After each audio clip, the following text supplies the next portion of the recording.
हमारे चारों ओर ना ऊर्जा का एक अदृश्य जाल सा बिछा हुआ है। एक ऐसा जाल जो हर पल हर दिशा में जानकारी और शक्ति ले जा रहा है। अब ये अदृश्य वाहक हैं क्या?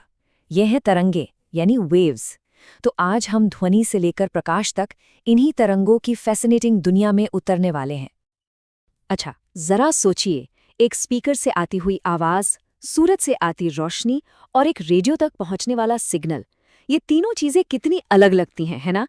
एक को हम सुनते हैं, एक को देखते हैं और एक कह सकते हैं हमारे डिवाइस को चलाती है। पर क्या हो अगर मैं कहूं कि ये सब एक ही फंडामेंटल कॉन्सेप्ट से जुड़ी हैं? चलिए आज इसी कनेक्शन को समझते हैं।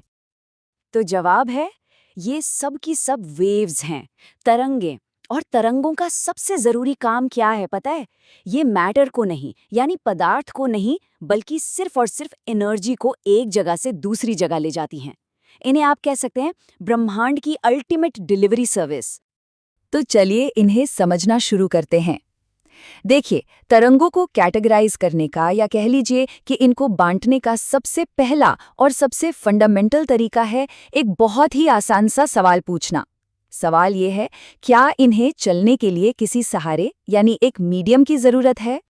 और बस इसी एक सवाल के आधार पर ना हमें तरंगों के दो बड़े बड़े ग्रुप्स मिल जाते हैं। पहला है मैकेनिकल वेव्स, यानी यांत्रिक तरंगे। इन्हें आगे बढ़ने के लिए हवा, पानी या कोई भी ठोस चीज, मतलब कोई ना कोई मीडियम चाहिए ही चाहिए। और दूसरा ग्रुप है नॉन मैकेनिकल वेव्स का।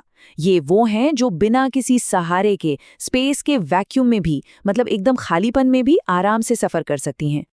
ठीक है, तो सबसे पहले ना मैकेनिकल वेव्स की दुनिया में चलते हैं। जरा और गहराई से देखते हैं कि ये असल में काम कैसे करती हैं। तो बात बहुत सीधी सी है। मैकेनिकल वेव्स जो हैं वो अपने मीडियम के पार्टिकल्स में, यानी कणों में एक वाइब्रेशन या हलचल पैदा करती हैं और इसी हलचल के जरिए एनर्जी को आगे बढ़ाती हैं। मतलब डोमिनो इफेक्ट जैसा कुछ। अगर कंपन करने के लिए कण ही नहीं होंगे तो ये तरंगे एग्जिस्ट ही नहीं कर सकती। सिंपल। अच्छा, यहाँ पर एक और दिलचस्प सवाल उठता है। ये तो समझ आ गया कि मीडियम के कण हिलते हैं, पर कैसे हिलते हैं? क्या उनका कोई खास तरीका होता है? जी हाँ, बिल्कुल होता है। और उनके हिलने का यही तरीका मैकेनिकल वेव्स को दो और खास टाइप्स में बांट देता है। तो यहीं पर हमें दो अलग अलग स्टाइल देखने को मिलते हैं। पहला है लॉन्जिट्यूडनल वेव्स, यानी अनुदैर्ध्य। इसमें पार्टिकल्स जो हैं वो वेव की डायरेक्शन में ही पैरेलल आगे पीछे होते हैं। इसे ऐसे इमेजिन कीजिए जैसे किसी स्लिंकी को दबाकर छोड़ दिया हो, वो आगे पीछे धक्का मारती है ना, बिल्कुल वैसे।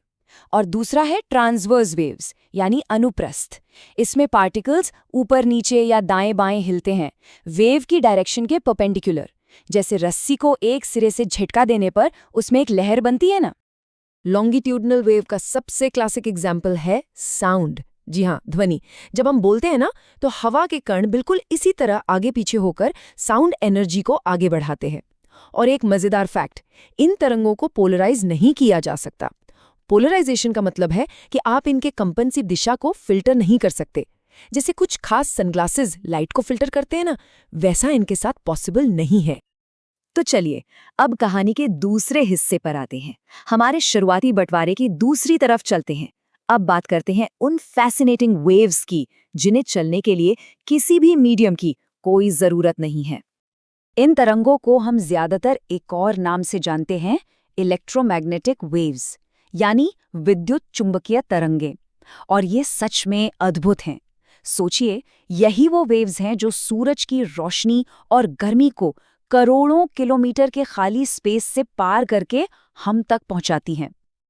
अब देखिए, ये इलेक्ट्रोमैग्नेटिक वेव्स कई अलग अलग तरह की होती हैं, लेकिन इन सब में एक प्रॉपर्टी ऐसी है जो बिल्कुल कॉमन है, और वो प्रॉपर्टी वाकई हैरान करने वाली है। ये सभी की सभी तरंगे एक ही रफ्तार से चलती हैं, और वो रफ्तार है स्पीड ऑफ लाइट, प्रकाश की गति, जो है लगभग 3 लाख किलोमीटर प्रति सेकंड। ये हमारे यूनिवर्स की अल्टीमेट स्पीड लिमिट है। इससे तेज कुछ भी नहीं। तो जैसा मैंने कहा, इलेक्ट्रोमैग्नेटिक वेव कोई एक अकेली चीज नहीं है। ये तो असल में अलग अलग एनर्जी वाली तरंगों का एक बहुत बड़ा परिवार है, एक पूरा स्पेक्ट्रम है, जिसे हम कहते हैं इलेक्ट्रोमैग्नेटिक स्पेक्ट्रम।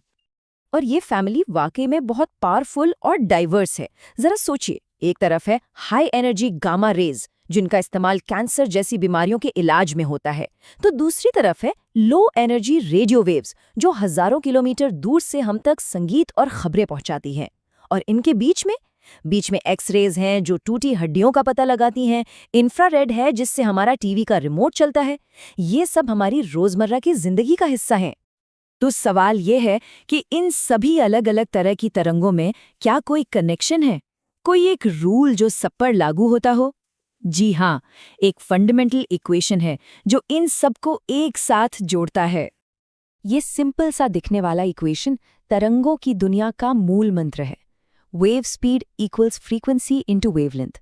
ये हमें बताता है कि किसी भी वेव की स्पीड उसकी फ्रीक्वेंसी यानी वो एक सेकंड में कितनी बार वाइब्रेट करती है, और उसकी वेवलेंथ यानी दो वाइब्रेशंस के बीच की दूरी, इन दोनों के मल्टीप्लिकेशन के बराबर होती है। ये तीनों चीजें हमेशा एक दूसरे से जुड़ी रहती हैं। और आखिर में एक सवाल के साथ इस चर्चा को समाप्त करते हैं। सोचिए, जब हम रात में आसमान के तारों को देखते हैं तो हम असल में क्या देख रहे होते हैं?